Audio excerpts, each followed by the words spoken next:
I tell my students I never made a career decision in my life. I tell people it's like a calling. It's like being a priest or an artist. That's not a rational decision. It's just like a passion. That's how you want to live your life. When we think about what makes Nobel laureates like James Robinson different, one thing that comes to mind is the fact that they really want to know.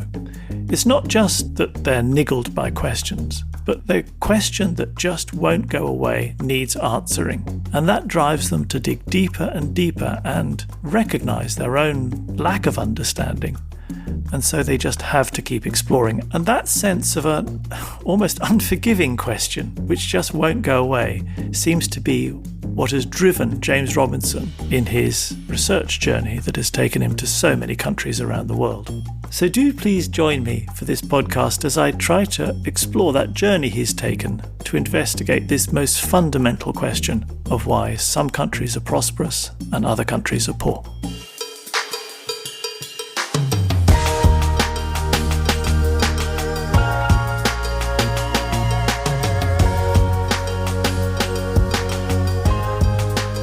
This is Nobel Prize Conversations, and our guest is James Robinson, recipient of the 2024 Prize in Economic Sciences. He was awarded for studies of how institutions are formed and affect prosperity. He shared the prize with Simon Johnson and Darren Acemoglu. Your host is Adam Smith, Chief Scientific Officer at Nobel Prize Outreach. This podcast was produced in cooperation with Fundación Ramón Areces. James Robinson is the Richard L. Pearson Professor of Global Conflict Studies and Professor at the Harris School of Public Policy at the University of Chicago. In this conversation, he talks to Adam about how poverty is a solvable problem, how he approaches his research with the passion of an artist, and the one-time heckler who became a good friend and a co-laureate. But first, let's go back to that early morning in 2024. When he received the call from Stockholm.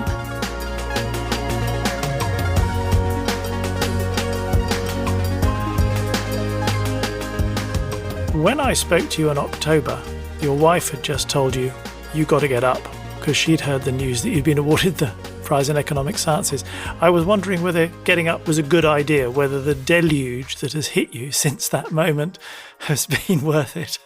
No, absolutely. I mean, it is a bit overwhelming. I don't really have the technology. I try to keep my life very simple so I can get on with the things that I love. So I'm not really used to coping with so many requests. But, I shouldn't really complain because it's fantastic recognition and also, so many people engaging with the research and asking about the research and fascinated by the research. So that's pretty exciting, really. I read a quote from you that said, you need to disrupt yourself all the time. I guess this wasn't the sort of disruption you meant when you said that. Well, I don't know, actually. It might be. Something like this, it's a positive shock. I think it's a moment to kind of rethink all sorts of things that you're doing and prioritizing, and negative shocks, positive shocks can all be good for disrupting you. It's an interesting moment to be disrupted geopolitically, and especially for those in America, and be thrust, if you like, centre stage, because suddenly I suppose you are more in the public eye than you would have been had this not happened in October. How do you take this moment?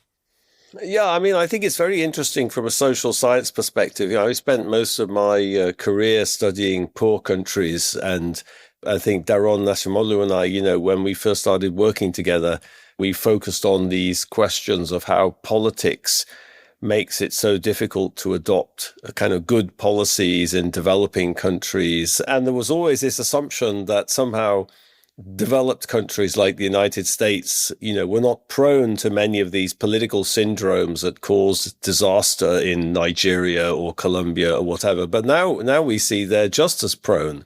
And the politics of developing countries can be just as perverse from an economic point of view. I think what you see at the moment is a completely irrational economic policy making. President Trump is advocating policies that no serious economist would ever argue in favor of.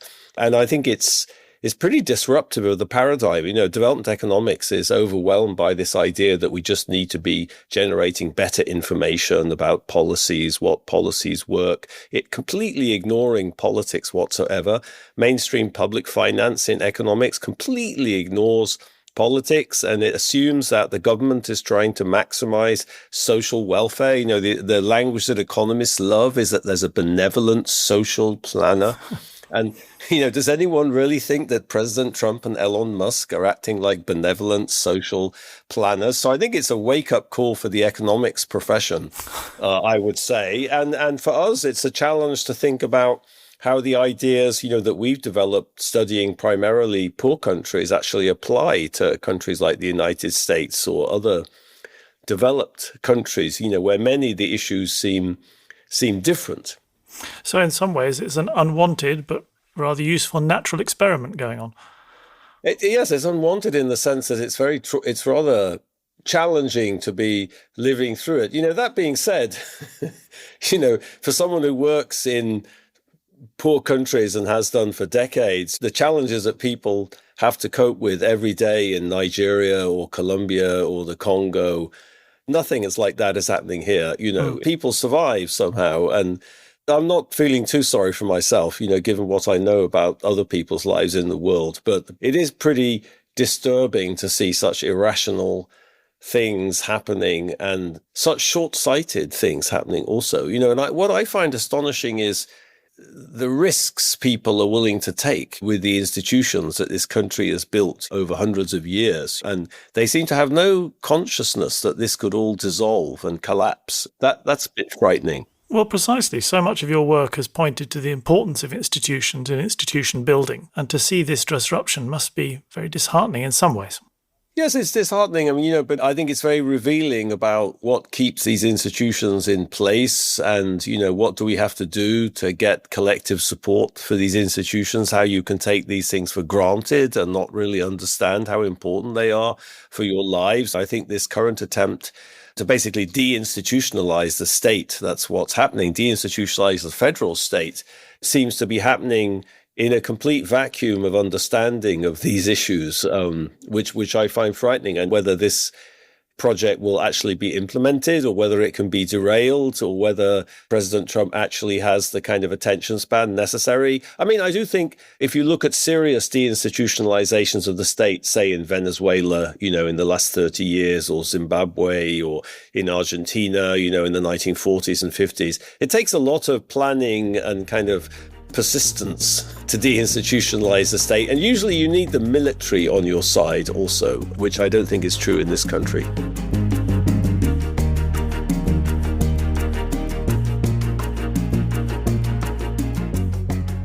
So, Adam, the picture that he paints here seems pretty grim. Yes, but perhaps there's a chink of light in the fact that the establishment of institutions which then lead to prosperity, which is one of the things he worked on, takes a long time. And one might hope that it takes a long time to dismantle such institutions, not as long as to build them, but it does take some time, and perhaps there isn't enough time to pull it all apart. Obviously, he feels it's a very challenging and dangerous time. And why was he awarded the Nobel Prize? Well, I suppose you could say for asking one of the most fundamental questions in economics and coming to something of an answer about it, which is why are some people rich and some people poor. He and his colleagues saw this opportunity to look at the historical record, study countries that had been colonized and see how they had turned out, and then to look for possible reasons for the way that things had turned out. And they found some particular aspects of the way that colonizing powers had treated countries that gave them clues to the fact that those countries that had built really inclusive institutions that involved collective decision-making seemed in the end to fare better than those that had gone in and just taken all the goodness out of a country that they could get without building up any institutions to maintain the more or less democratic running of that country. So broadly, it was that finding. I suppose you could say the connection between politics and prosperity and how essential politics is to prosperity of a country. James Robinson is a bit unusual in the field of economics since he does a lot of his research on the ground in Colombia and the Congo and other countries. You've also visited many countries in the Global South for your work, and I'm wondering, why is it important to have this approach? Yes, I think it's incredibly important to be out there in the field, but I would draw no parallel between his in-depth visits to these countries and our fleeting educational visits. However, there is perhaps something that applies to both, which is that you really don't know what the situation is until you're on the ground. It's easy enough to sit at your desk in Chicago, as he says, and think you know all the answers, but when you get there, it's not quite as you thought it would be. And it's easy to get trapped in your own bubble of thinking you understand the world. And he found again and again that things work rather differently from the way that was expected. So not just to search the records of these places, but also understand what makes them tick. It's really important to be out there. It's really easy to get trapped in your own bubble and to just sort of view the world from your own set of circumstances, I think. I'm sure I do it all the time. I'm sure we all do it all the time. There was one fairly awful example of that, actually, that suddenly springs to mind, that we were visiting a lovely group of young engineers in a country where it wasn't clear that they were going to be able to make their careers and really realise their potential in that country. And so they were wrestling with this awful question of, should you leave and do better, or should you stay and support your country and make your career there? They were talking to a laureate and asking this question that people all over the world always ask, which is, how do you cope with failure? How do you cope with everything suddenly just, going wrong?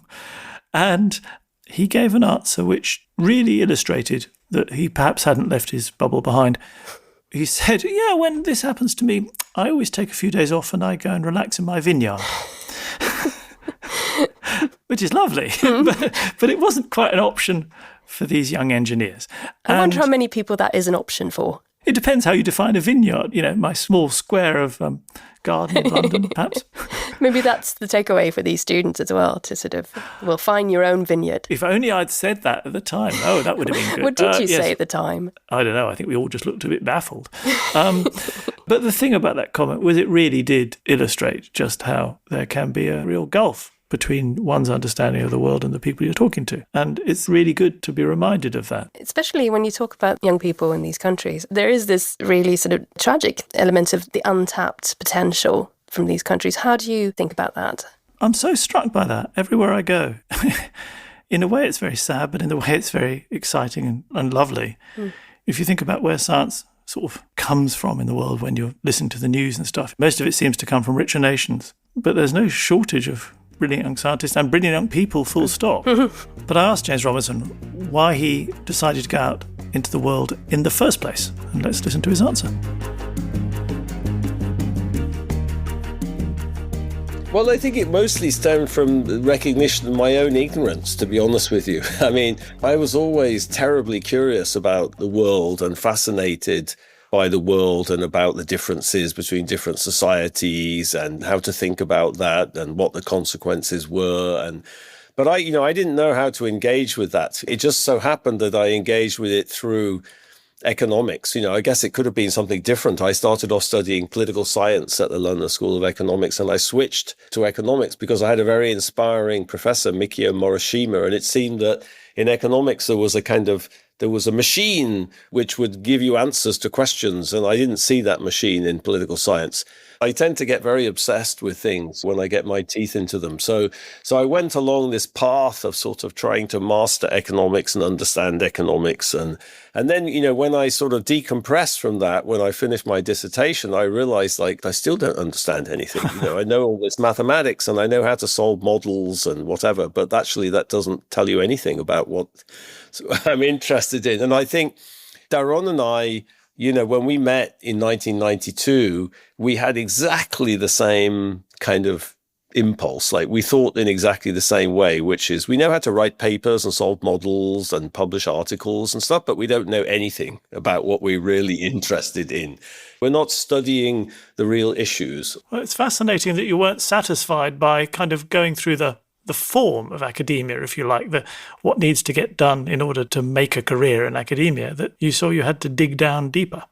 Well, I don't think we've ever thought of it as a career. I'm not sure. I tell my students I never made a career decision in my life. I've never made a rational choice about anything, about jobs I tell people it's like a calling. It's like being a priest or an artist. I have friends in England who are artists, and that's not a rational decision. It's just like a passion. It's just that's how you want to live your life. And you don't really think about money or careers or whatever. And I think, we've been very fortunate. People have enjoyed and got excited about what we've done, and we've been successful professionally. But honestly, I never really thought about that. You just sort of throw yourself into it, What a dream way to live, just to ask questions and find people who will support you to do so. Tell me about your first meeting with Darren. Well, I was giving a job talk at the London School of Economics in March 1992, and he was a PhD student. So he was the sort of star student. He was sitting in the front row of my seminar, kind of interrupting me, saying, no, if you changed assumption 4, that result wouldn't go through. And I was thinking, gosh, who is this? This chap is so irritating. And then Kevin Roberts, who was the chair of the search committee, sort of comes up to me at the end of the seminar and says, let me introduce you to Daron Nashimolu. He's going to come for dinner. And I'm thinking, oh my gosh, seriously? This guy's coming for dinner?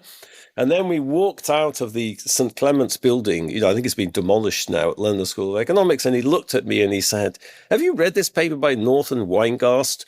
And I had read that paper, it turned out. And so we walked off to Covent Garden talking about this paper by Norton Weingast, which was about the economic implications of the Glorious Revolution in 1688 in England. And we sat next to each other at dinner. And I guess we sort of hit it off at a personal level. And we realized that we had like lots of interests in common. And then I went off to Australia to teach at the University of Melbourne, and email had just disseminated itself, in the world in the summer of 1992. And then so we started talking, and then I came back. He got hired by MIT. I came back to the US, and a couple of years, we discussed and talked. And then we started thinking about ideas and writing papers. And that's how it happened. We just found that we had a lot in common. And it continues, yes. Yeah. It never stops. You don't run out of new directions to explore together. Oh, gosh, no. I mean, there's just so many things to understand, so many things to read about, so many things to think through, absolutely not. And I mean, obviously, there's a trade-off between doing things alone and doing things in collaboration with somebody else and thinking jointly.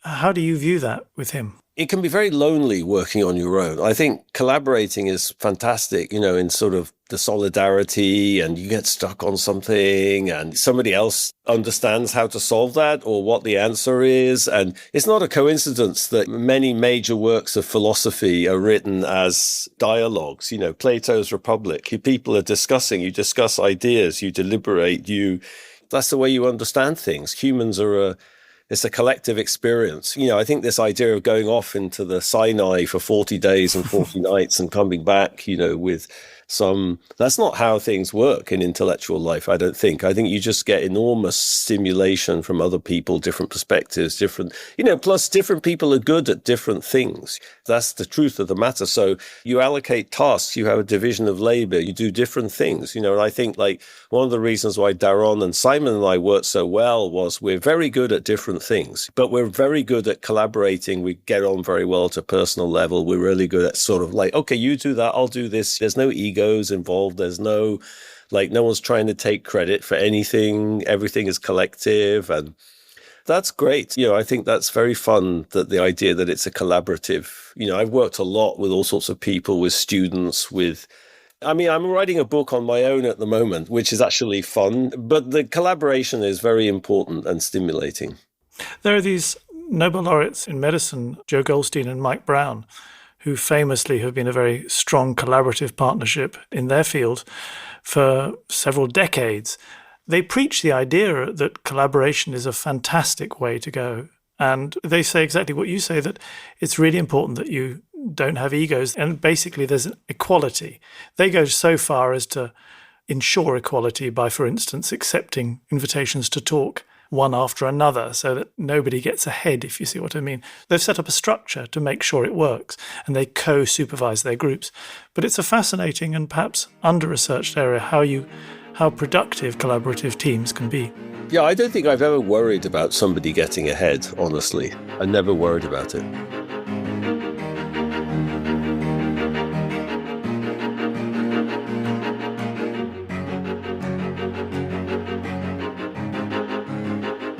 back to this idea of going out into the world, you are so active in going and visiting places and being on the ground and listening to people.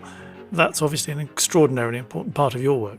Yeah, because for me, one of the problems with, it's not just economics. I mean, economics is a particularly kind of egregious example, but political science is very similar. There's this sort of idea that we kind of have this theory that explains everything, like Newton's laws of gravitational motion. We have force is equal to mass times acceleration.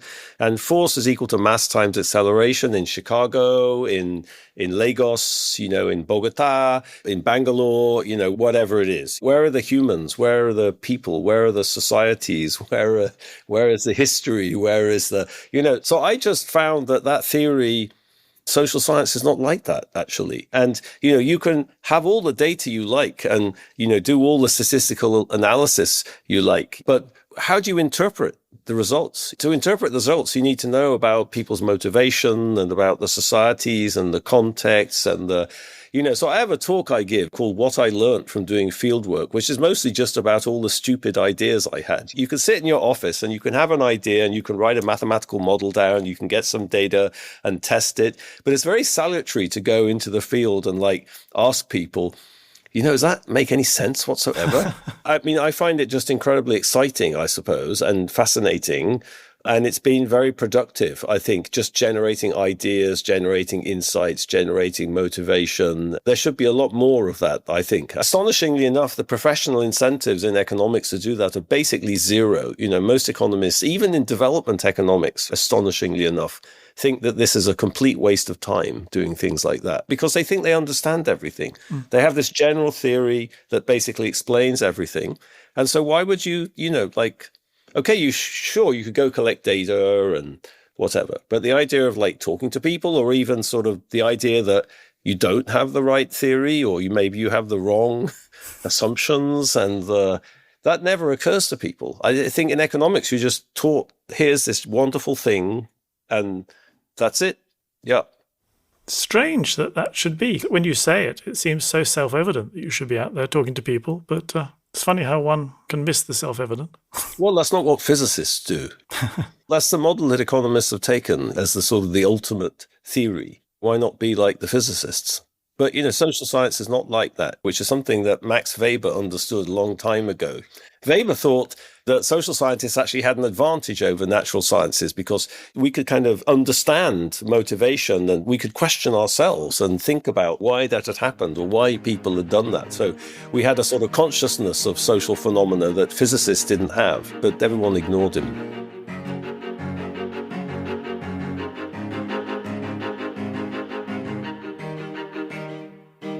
What is it that you think is the take-home message, if it's possible to say that, about what does build prosperity as opposed to poverty in societies?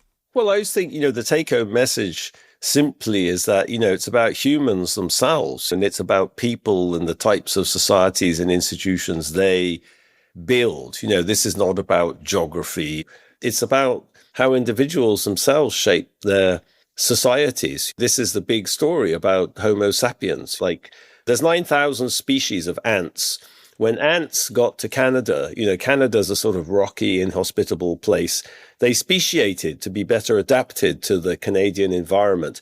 When Homo sapiens got to Canada, they invented igloos and a taste for seal blubber and ice fishing. So we're so adaptable, and we create technologies and different ways of living and different cuisines and different social structures. And yeah, there's commonalities, in the human condition, but I think that sort of diversity is really about the history of humanity is not about succumbing to geographical constraints. It's about overcoming them. So I think that's a very kind of optimistic message in the sense that, the poverty anywhere is sort of solvable by people. But that doesn't mean it's easy, of course, to kind of construct institutions that achieve that or kind of solve the political problems or social problems that stop those institutions being created. I think if you start from that and you start from that perspective of this is really about the types of societies that humans build, albeit, embedded in history and whatever, and it's about a political process of constructing different institutions and, I think that's the place to start. That's the main message. Of course, that sounds very, vague. And what we did was to put some sort of structure on, why do you see these patterns, in the world, in terms of why is it that nevertheless, some societies systematically seem to have got worse institutions. And there we pointed to these historical phenomena like colonialism and the way the slave trade influenced systematically the institutions across many different societies. But that's not to say that, people are trapped in the history. They can reinvent themselves, as many societies have. And as well as the building of inclusive institutions that you stress the importance of, you also use this term creative destruction. What do you mean by that? I think that what you see with innovation or the creation of new institutions or the creation of new technologies is that they often have very large distributional consequences in terms of income or wealth, but also political power. In fact, we point to the political consequences actually as being kind of more disruptive to society than the economic consequences. That makes it difficult to innovate because some people are going to lose in that process and they may have incentives to oppose it. It's sort of disruptive. Institutional change is disruptive. Technological change is disruptive. And that's something you have to understand. That creates lots of political challenges to actually moving a society ahead. And it's something that you have to think through if you want to help a developing country. I think, if you look at any successful country, like we tell this story in Why Nations Fail about the history of Britain, the British were very good at devising ways of making sure that creative destruction didn't create a lot of opposition to the transformation of the economy. And actually, Deng Xiaoping did the same thing. The same thing happened in China in the 1980s, actually. A lot of the reform and the transition was designed so that the creative destruction was not going to induce a massive backlash from society. Do you think that now is particularly challenging with some of the technologies that are coming through, some of the disruptive technologies that are appearing on the horizon right now, and the rise of communication platforms that allow people to worry about them more? At the moment, there's so much uncertainty, it's not evident exactly who the losers are. Typically, for creative destruction to have political consequences, it has to be clear who's going to be losing, who the beneficiaries are and who are the losers. And I think it's so uncertain, actually, the consequences of this innovation. It's not quite clear who's going to be losing from it and who's going to be benefiting from it. No one can quite figure that out. If ChatGPT is going to replace academics and we're all going to be doing research by pressing buttons, or it's going to complement and increase our productivity. There's different views on that, or whether we're all going to be replaced by robots. I think potentially yes, but I think we're all thinking that through still. At least I am. Yes. Given the focus of many of the prizes of October on AI, do you have any particular view on what the dangers of AI are? I thought that was fascinating in the sense that the differences of opinion ran the gamut from mankind couldn't fly, so we invented the airplane. Like it was sort of like the toaster. Yeah. And what's not to like about toasters or airplanes, to Hinton's scenario is that we're all basically in 10 years' time, we'll all be living in a scene from The Matrix with Keanu Reeves and robots will be running the world. But he thought that was just fine. It was just evolution playing itself out. So, in between were the economists saying, hold on a second, neither is inevitable. It all depends on incentives and what we do with it. And I do think, and this is something that Daron and Simon have written about much more than me, I was trying to make the point in Sweden, especially in the BBC Nobel mines, that the places where I work, there's basically no electricity, let alone internet. So the idea that somehow AI is going to, have these kind of tectonic effects on Nigerian or Congolese society is a little sort of ludicrous. That's not the world I live in, I work in. It is useful to have a reality check once in a while. Leaving that aside, leaving that issue aside, the issue of the millions and millions of poor people in the world who are not worrying about, they're worrying about where their next meal is coming from rather than whether they're going to be replaced by ChatGPT. Leaving that issue aside, I think it's exactly right that There's enormous social consequences of these technologies, and nobody's thinking it through. The tech billionaires don't care at all. It's obvious they don't think about that, and they don't care about it. The US government doesn't care about it, or at least the next 4 years, it doesn't care about it. And that's pretty frightening, I think. So I think there is an enormously important policy agenda to start thinking about the social consequences of the way these things work, the way artificial intelligence work, what's its likely impact on employment and wages. And there's nothing inevitable about that. It can work in different ways. It seems like the Nobel Foundation is in a very good position to sort of precipitate that discussion, actually, because now you have so many people who are knowledgeable in a kind of definitive way on this topic, to start trying to get people to pay attention to that topic and start thinking about it. And I don't think there's a magic wand to it. There's not a magic wand solution to this, but it needs to be discussed, and we need to start coming up with real answers to some of these very uncertain issues of the social consequences of artificial intelligence. Yes, and in a way capitalize on the tremendous amount of worry and activity there is in this space without it being collated into conversations between people that are mostly constructive. It's a very good point. I wanted to ask a little bit about your childhood, because you came out asking very good questions, and that takes some path as a child to learn to be a good questioner. Yeah, that's an interesting question. My father was a sort of itinerant engineer. He worked most of his life overseas. He was a scientist. He loved science. We lived overseas when I was a kid. My mother was a teacher. She was very sort of political, very immersed in social issues, injustices, and, female liberation. And my father, when I was a teenager, my father was working overseas and we were back in England. And every evening, I would read the Guardian newspaper with my mother and discuss it with my mother. So we would talk about politics and society. We didn't have a television. My mother thought that watching television was the biggest waste of time. She used to say, "What are you going to say on your deathbed?" "Oh, I wished I watched more television." We didn't watch television. We read books. We talked about what was going on in society. And I think that was very important for me. Dare I say, she must have been absolutely delighted with her teenager who read the newspaper and discussed it with her. Yeah.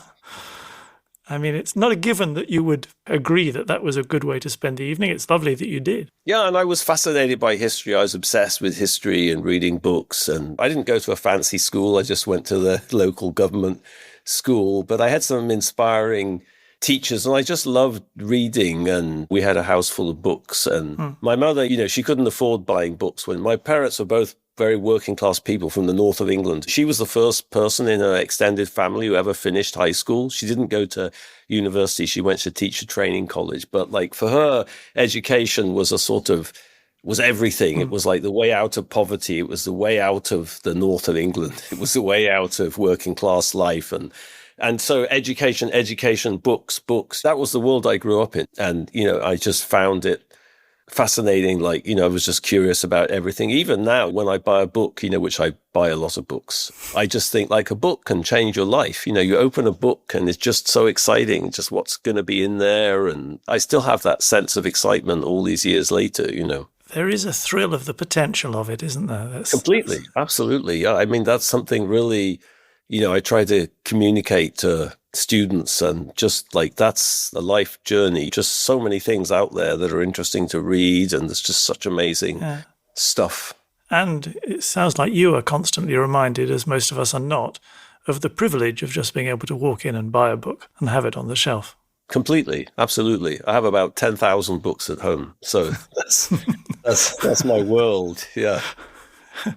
You must be an ordered person to know where they all are. I'm pretty organized, yeah. When you travel to many places where people are not so privileged, again, education can be the key, but it doesn't necessarily lead in the same direction because the institutions are not there to kind of realize the potential. How do you feel about that side of things?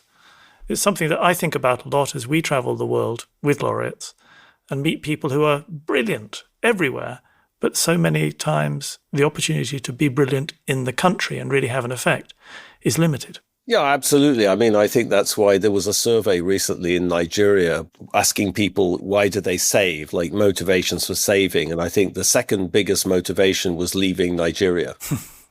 I always say that the one sentence version, or maybe the two-word version of world poverty is wasted talent. There's just so much wasted talent in these places. And it's true, you can get a great education at the University of Nigeria, but what do you do with it? You can't get a job if you don't have the right contacts or you don't know the right people in the right places. And absolutely, yeah, I think that's right. I think a sort of simple-minded oh, yes, you need to invest in education. Yeah, of course you do, but other things have to move. Other institutions have to move. You need to create the opportunities and the social mobility that kind of allows that to flourish. It's an interesting fact that there's work by Diego Gambetta, who's a sociologist at Oxford, about suicide bombing and also Islamic radicalism. And it turns out that suicide bombers and radicals are extremely highly educated. In fact, most suicide bombers have degrees in engineering.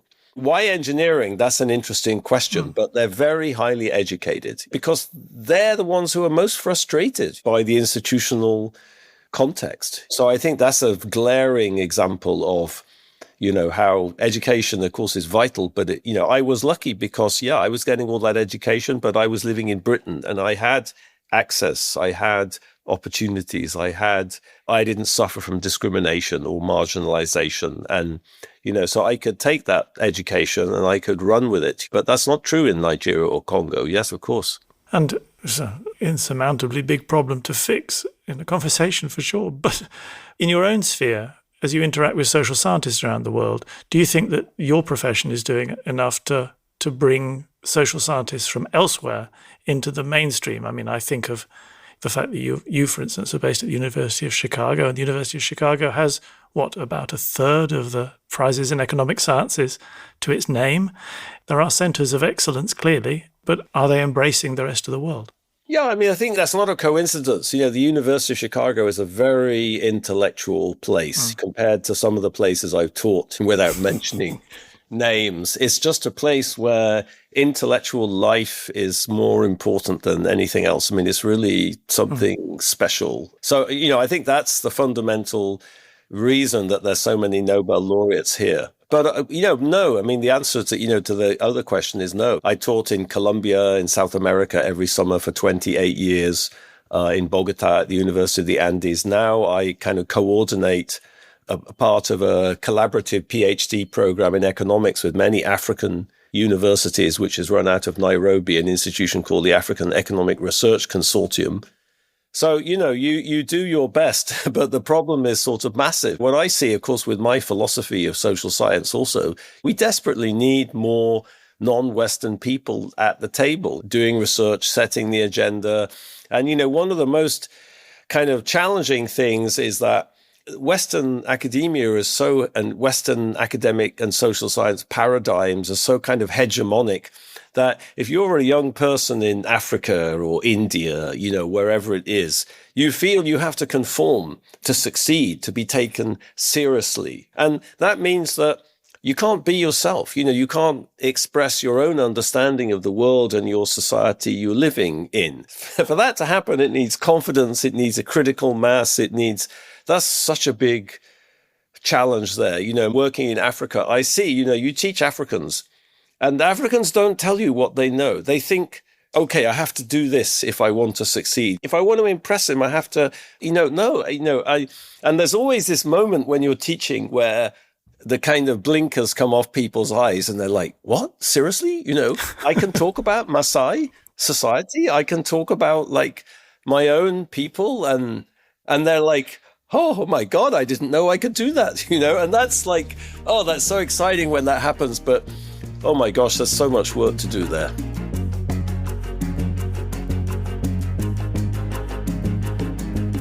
Your new book is called Wealth in People. So that's a lovely, lovely title. And I guess refers back in part to this idea that there is just this enormous talent pool out there.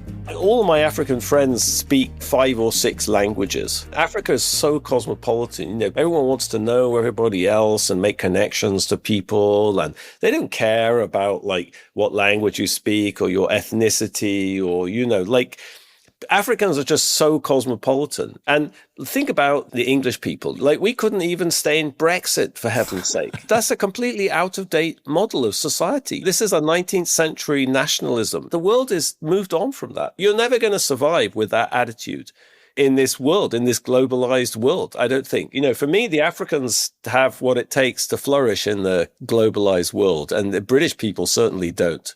Yeah, how wonderful. And especially given that they say the 3 biggest cities in the world are going to be in Africa, don't they, by the end of the century? So, Cairo, Lagos, and Kinshasa, I guess. I don't know what. Dar es Salaam, maybe. Dar es Salaam, yeah. This has never happened before in one of these conversations, but just last night, my 19-year-old happened to be asking me, why is it that African societies have somehow been slower to achieve wealth than places in other parts of the world? And you have just begun to answer that question for me after the feeble answer I gave him. Yeah, so I think, the book is about that, of course. I don't want the book to be centrally about that because I want to emphasize, how fantastic Africa is. Also, yes. This doom and gloom and, that's so inconsistent with my own personal experience in Africa. Africa is just a very exciting, fascinating place. And I want to communicate that also. But of course, it's also important to understand that issue of African poverty. And, the way I think about that is this sort of notion of wealth in people led Africans to organize their societies in ways that made it very, very vulnerable to the expansion of mercantile capitalism, to European colonialism. And, that wasn't planned, it wasn't anticipated, but nevertheless, it led to kind of chaos for several centuries in Africa with very negative economic effects. But the future doesn't have to be like the past. I always say, if you think about China as a sort of fascinating comparison, in 1978, China had been a disaster for 200 years. There'd been state collapse, there'd been civil war, communist revolution, there was warlordism, there was a great leap forward. There was chaos for 200 years in China. There was economic collapse, famine, everything, you name it. But then China bounced back. And underneath that, there was all sorts of potential that you'd never have noticed, if you didn't know how to think properly about the society. So for me, Africa is like that. There's been chaos. It's been more than 200 years. You could even say 500 years. But that doesn't mean the future has to be like those 500 years, honestly. So that's part of the agenda with the book too.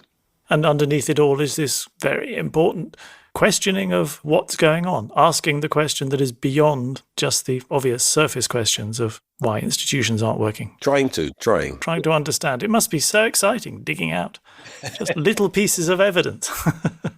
Yeah, modulo self-doubt and yes. Yes, of course. Much of that. Anyway, what a joy to talk to you. Thank you very, very much indeed for taking time. My pleasure.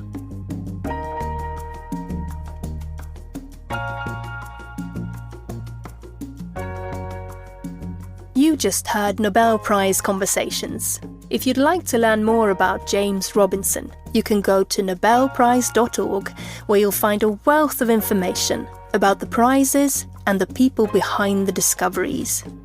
Nobel Prize Conversations is a podcast series with Adam Smith, a co-production of Filt and Nobel Prize Outreach.